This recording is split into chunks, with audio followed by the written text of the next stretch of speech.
Imagine करें emergency room में एक पेशेंट आता है, ठीक है, और उसको ये शिकायत होती है कि उसने क्या किया था, वाइल्ड यानी कि फॉरेस्ट से क्या किया, वाइल्ड मशरूम खा ली, यानी कि जंगली मशरूम खा ली। हम जानते हैं कि मशरूम की टाइप्स होती हैं, कुछ मशरूम एडिबल होते हैं यानी कि उनको हम खाते हैं, और कुछ मशरूम जो होते हैं वाइल्ड होते हैं। अब वाइल्ड मशरूम की भी कुछ स्पेसिफिक टाइप्स हैं, जैसे कि हम बात करें इनोकाइब और क्रीटोकाइब, ठीक है, ये स्पेसिफिक टाइप्स हैं, क्या होती हैं, जहरीले होते हैं। इनमें क्या होता है, मस्करीन होता है, एक नेचुरल अल्कलाइड है जिसको हम बोलते हैं मस्करीन, ठीक है।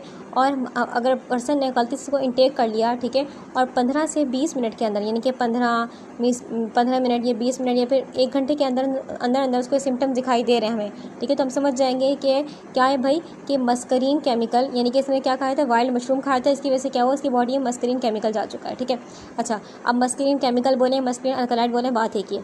मस्करीन जो होता है हमारी बॉडी में गया, हमारी बॉडी में क्या होता है, मस्करानिक रिसेप्टर्स होते हैं, ठीक है, मस्करानिक रिसेप्टर जिन पे आके कौन लगता है, एसिटाइल कोलिन आके नेचुरली लगता है। लेकिन अब क्या हुआ, हमारी बॉडी में मस्करीन केमिकल जा चुका है, मस्करीन केमिकल की भरमार है, ठीक है, बहुत ज़्यादा मस्करीन केमिकल है, तो क्या करेगा, ये एसिटाइल कोलिन की जगह खुद वहाँ पर जाके लग जाएगा। फॉर एग्जाम्पल, जहाँ से हमारे पास हम जानते हैं मस्करीन जो रिसेप्टर होते हैं हमारे पास, वो होते हैं बॉडी में 5 टाइप के, 1 M1 M2 M3 M4 M5, ठीक है, और ये रिसेप्टर अलग अलग जगहों पर होते हैं, ठीक है। तो यहाँ नेचुरली कौन लगता है, एसिटाइल कोलिन, ठीक है। लेकिन हमारे पास जैसे कि हम बात करें कि क्या क्या अलामात ज़ाहिर होंगी मस्करीन केमिकल के लगने से, कि जो हमारा आंखों का पीपल होता है, पीपल का साइज़ बिल्कुल छोटा हो जाएगा, उसको हम बोलते हैं पिन पॉइंट, ठीक है। और डायरिया हो रहा होगा पेशेंट को, वॉमिटिंग वाली कैफियत हो रही है, वॉमिटिंग नौसिया वगैरह हो रहा होगा, ठीक है।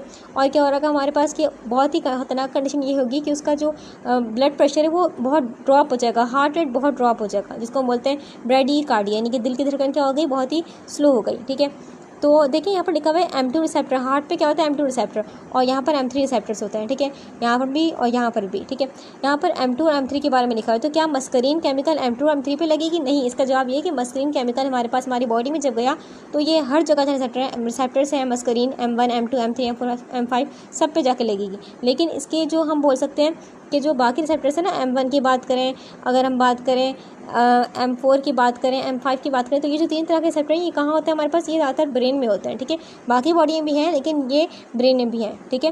तो ब्रेन में अगर इनको एक्टिवेट कर भी रहा है हल्का फुल्का मस्करीन केमिकल, क्योंकि हमारे पास हमारे ब्रेन के आसपास क्या होती है, ब्लड ब्रेन बैरियर, इसको हर ड्रग क्रॉस नहीं कर पाता, ये भी हल्का फुल्का क्रॉस कर पा रहा है, इतना हाई क्वांटिटी में क्रॉस नहीं कर पा रहा है, ठीक है, बहुत ही हल्का फुल्का क्रॉस कर पा रहा है। जब इसको एक्टिवेट कर रहे हैं तो हेलुसिनेशन वगैरह वो बहुत ही हम बोल सकते हैं लेस हो रही है। जो इतना बड़ा ड्रास्टिक चेंज हुआ है ना इसके लगने से, यहाँ पर हार्ट रेट ड्रॉप हो गया, वॉमिटिंग हो रही है, pinpoint diarrhoea, pinpoint pupil हो गए, ये जो बहुत खतरनाक कंडीशन हो गई ना, इनके आगे इनके ये छुप गया, ठीक है, यानी कि ये नुमाया हो रही है कंडीशन, ठीक है। इसलिए M2 और M3 पे जोर दिया गया। बाकी भी कंडीशंस हो रही हैं, ठीक है, हेलुसिनेशन वगैरह वो ना होने के बराबर हो रही है, क्योंकि बहुत ही लेस क्वांटिटी है ब्लड ब्रेन बैरियर को क्रॉस किया, ठीक है। तो अब क्या करेंगे ऐसी कंडीशन में, क्या करें भाई, तो एंटीडोट क्या होगा इस कंडीशन का, एट्रोपिन होगा, क्योंकि एट्रोपिन हम जानते हैं कि हमारे पास इसकी जो इंट्रिंसिक एक्टिविटी होती है वो जीरो होती है, ना होने के बराबर।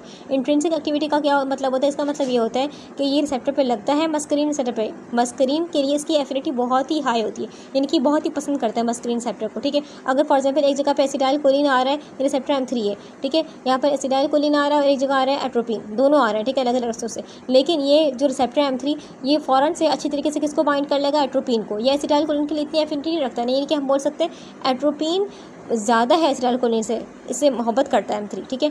तो हमारे पास वही बात हो रही है कि एट्रोपिन का इस्तेमाल करेंगे, एट्रोपिन सेटअप पे लगेगा, इसको ब्लॉक कर देता है, इसलिए हम कहते हैं इसकी इंट्रिंसिक एक्टिविटी जीरो होती है, ठीक है। तो एट्रोपिन क्या करेगा, जहाँ जहाँ बॉडी में रिसेप्टर मस्करीनिक रिसेप्टर उनको ब्लॉक कर देगा, ठीक है। तो इस तरीके से जो मस्करीन केमिकल था उसका हम क्या करेंगे, ये बेसिकली टॉक्सिसिटी के लिए यूज़ करते हैं।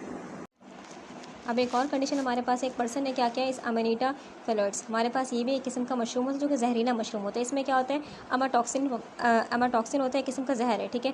अच्छा, अब इसने क्या किया, गलती से बॉडी में टेक कर लिया। अब इसका जो बोल सकते हैं पहचानने का तरीका है ना, कि आया ये हमारे पास ये वाला मशरूम है, यानी कि मस्करी टॉक्सिसिटी है, या फिर हमारे पास अमाटॉक्सिन है, ठीक है। तो इसका तरीका क्या है कि इसमें जो हमारे पास अलामत होती है फ़ौरन ज़ाहिर होने शुरू हो जाएंगी, यानी कि 1-2 घंटे में ज़ाहिर होने शुरू हो जाएंगे, जबकि इसमें टाइम लगता है 6 से 24 आवर्स लग सकते हैं, यानी कि इतना टाइम लग सकता है, ठीक है। इसमें टाइम क्यों लगता है, देखिए इसका रीज़न ये है। और सेकंड चीज़ कि इसमें लीवर वगैरह किडनी वगैरह डैमेज होना शुरू हो जाएंगे, ठीक है।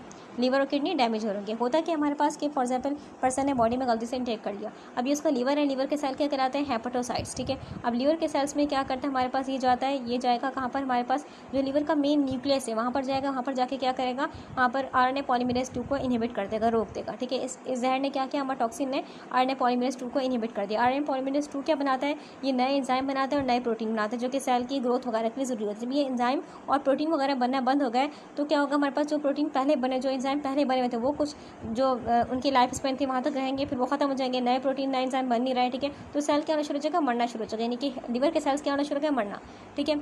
इसलिए बेसिकली यानी कि इस पूरे प्रोसेस में RNA पॉलीमरेज 2 को इनहिबिट करने में टाइम लगता है, तकरीबन 6 से 24 आवर्स लग सकते हैं, इसलिए इसके अलावा जाहिर होने में टाइम लगता है, ठीक है। यानी कि पहले क्या हो रहा है, लीवर के सेल्स डैमेज होना शुरू हो गए। अब सेकंड जो मेजर अलामत है, यानी कि बहुत इंपॉर्टेंट अलामत है, वो है किडनी भी फेल होना शुरू हो जाएगी। क्यों किडनी की फेल हो रही है, क्योंकि किडनी के सेल्स जो हमारे पास ट्यूब्यूल्स होती हैं, ठीक है, जो फिल्टर करती हैं, उनमें भी क्या करेगा, उनके सेल से भी क्या करेगा, ये RNA पॉलीमरेज 2 को इनहिबिट करेगा।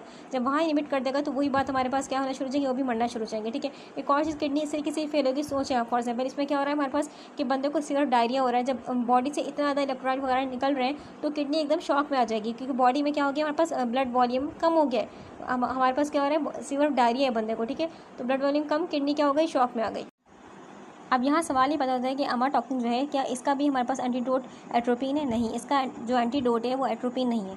इसके लिए बहुत से तरीक़ेकार हम अपनाएंगे, क्योंकि हमारा किडनी और लीवर जो है वो डैमेज की तरफ जा चुके हैं, ठीक है। तो गट डिकंटामिनेशन होगा। गट डिकंटामिनेशन का मतलब क्या होता है, जो टॉक्सिन्स हैं, जो जहर हैं, उनको बॉडी में जज्ब होने से रोका जाएगा। दूसरी चीज़ क्या करेंगे कि फ्लूइड को बॉडी में इनटेक करेंगे, यानी कि IV के जरिए क्या करेंगे, फ्लूइड को बॉडी में देंगे, क्योंकि हमारे पास जो किडनी थी वो शॉक में आ चुकी है, बॉडी जो बॉडी में ब्लड वॉल्यूम बहुत ही कम रह चुका है, नमकियात सारी बॉडी से निकल रही है डायरिया की वजह से, ठीक है। तो क्या करेंगे, फ्लूइड वगैरह देंगे। एंड थर्ड जो इंपॉर्टेंट चीज़, लीवर प्रोटेक्टिव ड्रग का इस्तेमाल करेंगे, यानी कि लीवर प्रोटेक्टिव ड्रग देंगे। एंड फोर्थ चीज़, अगर बहुत सीवियर हो चुकी है हमारे पास कंडीशन ये वाली, तो आखिरी इलाज यही होता है कि भाई लीवर ट्रांसप्लांट, ठीक है।